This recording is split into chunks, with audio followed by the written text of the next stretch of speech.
55 семей поселка Лебединый тем временем получили ключи от новых квартир. Пятиэтажный дом был построен по программе переселения из ветхого и аварийного жилья. Завершит программу возведения в поселке еще одной новостройки. А до 2024 года в муниципальном образовании поселок Ленинский появится еще 4 дома. С новосельем лебединцев поздравили наши корреспонденты.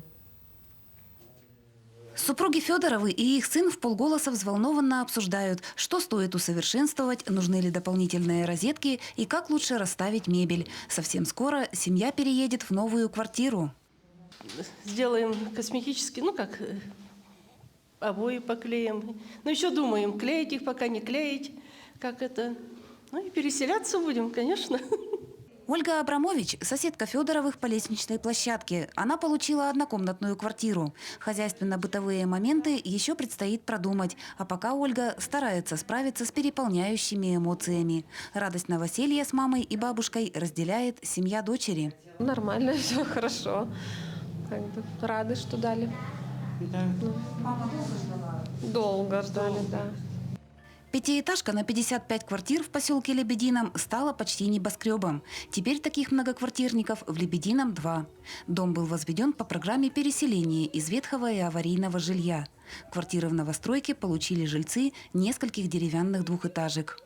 Если говорить в целом о программе, значит, у нас планировалось переселить 175 семей, по Лебединому 108 семей. На сегодняшний день лебединцы 23 человека взяли компенсацию за изымаемое жилье.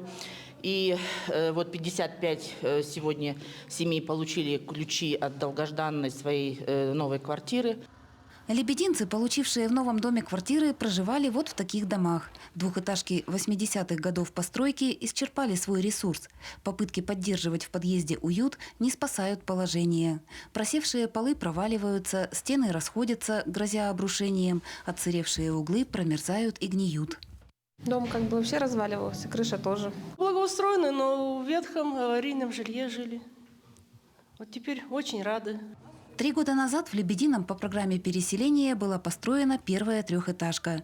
Завершит программу возведение в поселке еще одного дома, в котором квартиры получат оставшиеся очередники. Татьяна Вахнина, Георгий Баранов, Александр Лукин, поселок Лебединый, Алданский район.